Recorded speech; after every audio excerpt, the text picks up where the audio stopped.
जान हाजिर है। उनके कफन बांध के जाएंगे। हमारी लाशों से गुजरना पड़ेगा इनको, खान को हाथ लगाने से पहले। पाकिस्तान का मतलब क्या? दोस्तों 5 अक्टूबर 1952 को पैदा होने वाला ये बच्चा, कौन जानता था एक दिन एक क्रिकेटर से लेकर मुल्क का वजीर आजम बनेगा। जी हाँ दोस्तों, हम बात कर रहे हैं इमरान खान की। इमरान खान लाहौर में एक पश्तून खानदान में पैदा हुए और इब्तिदाई तालीम लाहौर से ही हासिल की। इमरान खान ने क्रिकेट का आगाज अपने कॉलेज के टीम से ही किया और फिर इमरान खान मजीद तालीम के लिए इंग्लैंड चले गए, जहां एक्सपोर्ट से इकोनॉमिक्स की डिग्री हासिल की और 18 साल की उम्र में इमरान खान ने 3 जून 1971 में इंटरनेशनल क्रिकेट में कदम रखा और इंग्लैंड के खिलाफ पहला डेब्यू किया।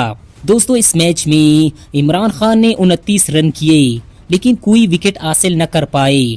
आपको बताते चले कि इमरान खान को पहली इंटरनेशनल विकेट हासिल करने में 3 साल लगे थे। 1977 तक इमरान खान ने बहुत मेहनत की और जब 1977 में पाकिस्तान ऑस्ट्रेलिया के खिलाफ सिडनी में मध्य मुकाबिल हुआ तो पाकिस्तान ऑस्ट्रेलिया को टेस्ट मैच में 300 रन से हरा दिया।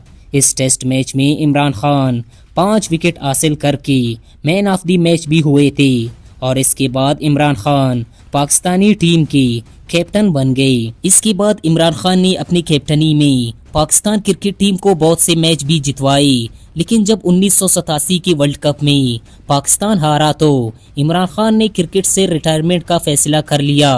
लेकिन इस वक्त सदर पाकिस्तान जिया-उल-हक ने इमरान खान से रिक्वेस्ट की कि वो दोबारा टीम में आ जाए, क्योंकि इस वक्त वेस्ट इंडीज की टीम, जिसे काली आंधी भी कहा जाता था, पाकिस्तान का दौरा करने वाली थी, जिसकी वजह से इमरान खान वापस टीम का हिस्सा बन गया। लेकिन इसी दौरान इमरान खान को एक बहुत बड़ा धचका लगा जब इनकी वालिदा कैंसर में मुब्तला होकर कुछ ही अरसे में खाले की हकीकी से जा मिली और इस सदमे ने इमरान खान के अंदर एक नया जज्बा पैदा किया और इन्हें ये मालूम हुआ कि कैंसर का इलाज कितना मुश्किल है और इन्होंने सोचा कि अगर किसी गरीब इंसान को ये बीमारी लग जाए तो वो कैसे इस मर्ज का इलाज करवाए। चुनाचा इमरान खान ने ये ठान ली कि वो पाकिस्तान में एक कैंसर अस्पताल बनाएगा और इसके बाद इमरान खान ने दिन रात मेहनत की और बिलाखिर शौकत खानम अस्पताल बनाने में कामयाब हुए। 1992 का वर्ल्ड कप जीतने के बाद जब इमरान खान क्रिकेट से रिटायर हुए तो इन्होंने अल्लामा इकबाल के फलसफे को पढ़ना शुरू कर दिया और अपने आप को मुकम्मल तौर पर चेंज करने का फैसला कर लिया। इसके बाद इमरान खान ने 1996 में अपनी पार्टी तहरीक-ए-इंसाफ की बुनियाद रखी और 2000 में पहली मर्तबा कौमी असम्बली की नशिस्त पर कामयाब हुए।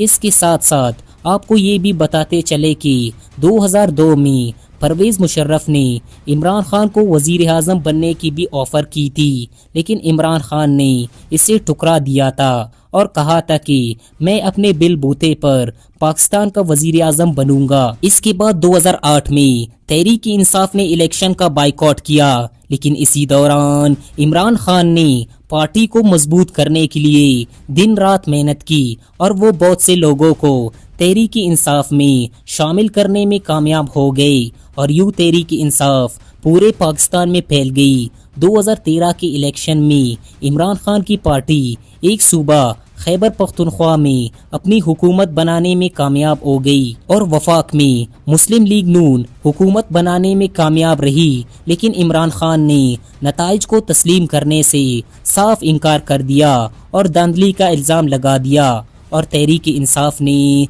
इलेक्शन कमीशन से कई इंतखाबी हलके दोबारा खोलने की दरख्वास्त की, लेकिन चुनाचा इमरान खान ने 2014 में हुकूमत के खिलाफ लॉन्ग मार्च का ऐलान कर दिया और इसी दौरान ताहिरुल कादरी ने भी हुकूमत के खिलाफ आज़ादी मार्च करने का ऐलान कर दिया और यूं दोनों जमातों ने मिलकर इस्लामाबाद की तरफ लॉन्ग मार्च करना शुरू कर दिया। इस्लामाबाद पहुंचकर दोनों जमातों ने धरना शुरू कर दिया और 14 अगस्त से लेकर 17 दिसंबर तक ये लॉन्ग मार्च जारी रही और ये पाकिस्तान की तारीख में सबसे बड़ा धरना था। इमरान खान को ये पता था कि अगर वफाक में हुकूमत बनानी है तो पंजाब में क्लीन स्वीप करना होगा। चुनाचा इनकी पार्टी ने पंजाब में मेहनत करना शुरू कर दी। इमरान खान की खुशकिस्मती ये थी कि इसी दौरान पानामा लीक्स भी मंजर आम पर आ गई।